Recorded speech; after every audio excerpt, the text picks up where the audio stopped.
sambutan satu sebelum dan dengan tidak mengurangi rasa hormat pada satu.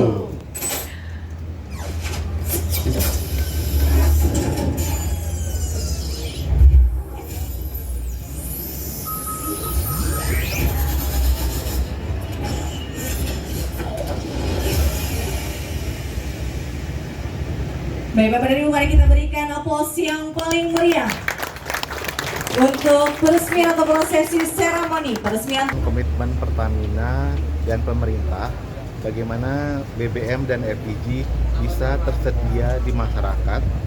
Ya, dalam hal ini aksesnya gampang, gampang memperolehnya karena aksesnya terjangkau. Kemudian availabilitasnya, stoknya terlalu tersedia, dan juga harganya tentu harga yang terjangkau oleh masyarakat. Itu yang menjadi komitmen kami, dan ini termasuk juga proyek strategis nasional ya, di samping juga terminal LPG di Jayapura.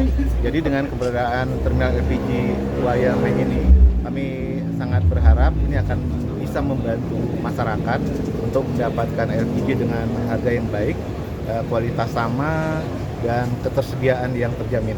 Tadi sudah disampaikan bahwasanya tangkinya ini 2 kali 1.000 metrik ton.